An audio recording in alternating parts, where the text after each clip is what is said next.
নমস্কার প্রিয় দর্শক বন্ধুরা, আরও এক নতুন ভিডিওয়ে আপনাদের সকলকে স্বাগত। আজ এই ভিডিওয়ে আপনাদেরকে দেখাবো হনুমানজির শুয়ে থাকা অবস্থায় যে এখানে পূজা হচ্ছে সেই দৃশ্যটি।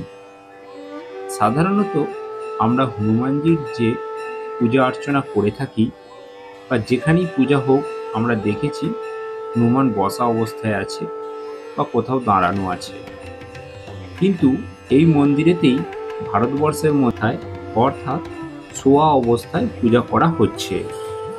তো এই মন্দিরটি সাইতো হনুমানজির মন্দির নামেও পরিচিত অথবা বারে হনুমানজি মন্দির নামেও পরিচিত। মন্দিরটি উত্তরপ্রদেশের প্রয়াগরাজে যে গঙ্গা যমুনা সরস্বতী যে ত্রিসঙ্গম ঠিক তার পাশেই অবস্থিত এই বারে হনুমানজির মন্দির। এখানেই ভারতবর্ষের একমাত্র শুয়ে থাকা অবস্থায় হনুমানজির পূজা করা হয়। আর এখানে মন্দিরের যে গর্ভগৃহ তা মাটির সমতল থেকে কিছুটা নিচে অবস্থিত। তো এখন আমরা দেখতে পাচ্ছি এই মন্দিরের মধ্যে সাইতো হনুমানজির তার পূজা অর্চনা চলছে।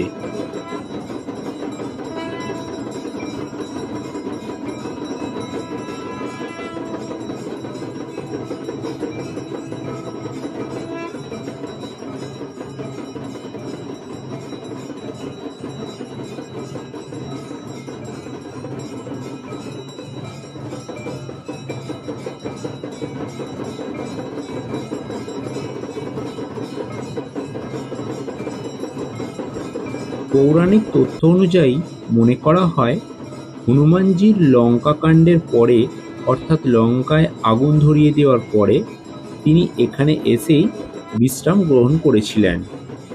তাই এখানে এই সাইতো হনুমানজি মন্দির স্থাপিত এবং এখানে মনে করা হয় হনুমানজির একটি পা সর্বদাই গঙ্গার জলে স্পর্শ করে আছে।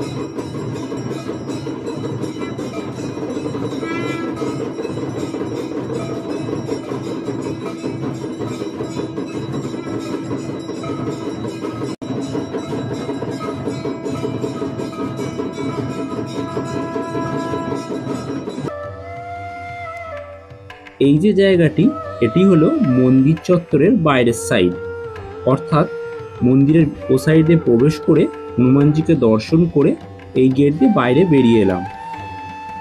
এখানে একটি পিপল ট্রি রয়েছে আর এই চত্বরে রয়েছে বেশ কিছু প্রসাদের দোকান, যেখান থেকে আপনারা হনুমানজির পূজা দেওয়ার জন্য লাড্ডুও কিনে নিতে পারেন দেখতে পাচ্ছেন, এবং প্রসাদ হিসেবে আপনারা বাড়িতেও নিয়ে যেতে পারেন।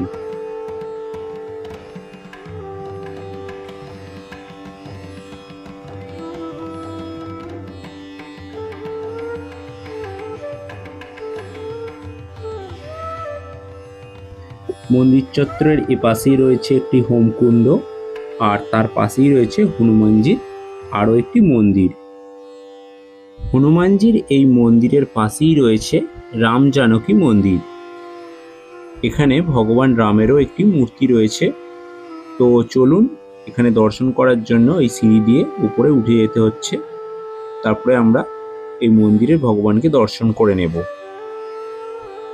তো আজকের এই ভিডিওটা আপনাদের কেমন লাগছে অবশ্যই একটা কমেন্ট করে জানান, আর ভালো লাগলে অবশ্যই লাইক শেয়ার করে দিন, আর চ্যানেলে নতুন হলে অবশ্যই চ্যানেলটা সাবস্ক্রাইব করে রাখুন এরকম নতুন ভিডিও দেখার জন্য। আর মন্দির চত্বরের ঠিক পাশেই এক ব্যক্তি রামকন্দমূল নামে এক শেকড় বিক্রি করছেন। উনি বলছেন রাম সীতা বনবাসে থাকাকালীন তারা এই শেকড় খেয়ে তারা জীবন ধারণ করতেন এবং লক্ষণ এই শেকও তিনি সংগ্রহ করেছিলেন। रामायण का ऐतिहासिक स्थल है कंदमूल। আচ্ছা,